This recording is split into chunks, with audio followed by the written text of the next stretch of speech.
Let's head to Michael now in Washington, D.C., because Democrats must be feeling slightly more relaxed at the moment. Yes, you'd have to say that. Let's bring in now a senior Democrat to ask him directly. Martin O'Malley, former governor of Maryland. He ran for the 2016 Democratic Party nomination. Martin O'Malley, thank you for joining us again on News Breakfast. How confident are you that Joe Biden will get to that magic 270 target and win the White House? Well, I'll tell you what, Michael, I feel a lot better now than I did at 5 a.m. I fell asleep in a chair watching the results just when Wisconsin started to pull ahead. But I do believe that the Biden campaign has a very clear path here. We got to hold Arizona, Nevada, win Michigan, have already been projected for Wisconsin, and that's the 270. The good news is Joe Biden's won the popular vote, but in our country, that's not enough. You have to win these individual state electoral college totals, and I think those three states would get him to 270, and I'm still open-minded about Pennsylvania. I know it looks like a wide margin, but in the early vote, it would appear that he definitely has a substantial edge once they count those early vote, the mail-in ballots.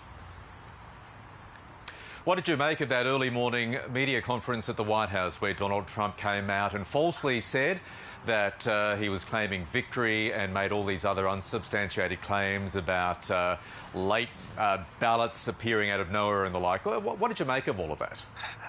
Yeah, it was unprecedented in our history of the office, just such crass remarks.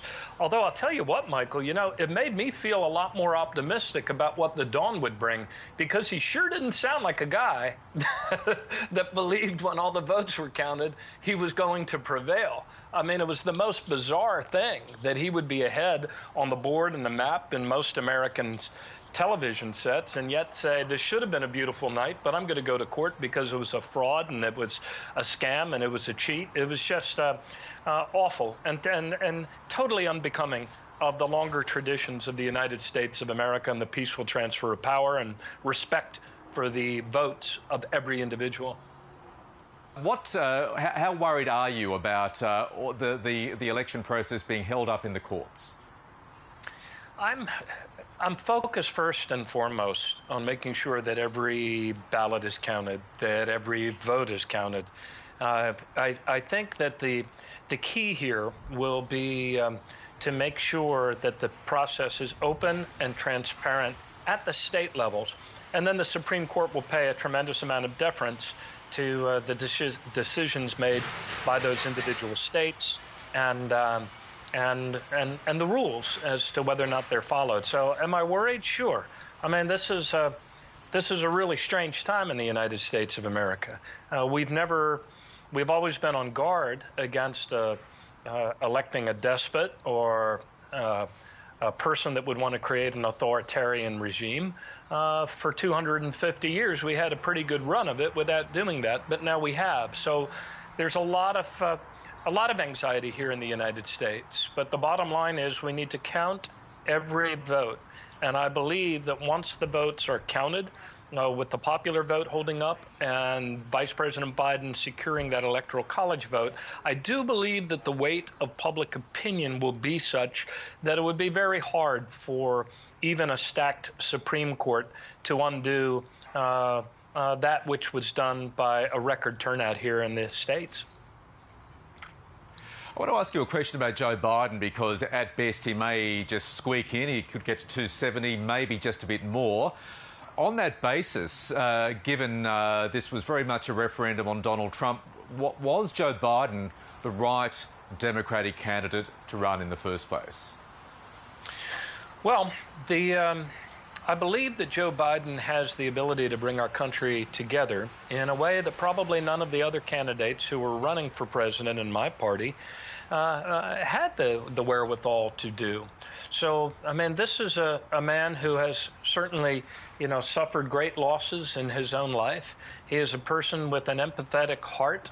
He is a patriotic person. And I do believe that he will be able to bring us together. And the voters determined that, in fact, he was the best one to challenge Donald Trump.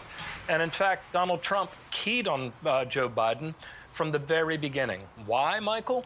because he knew that Biden could give him the hardest run for the money across the very states that we're talking about right now: Pennsylvania, Michigan, Wisconsin.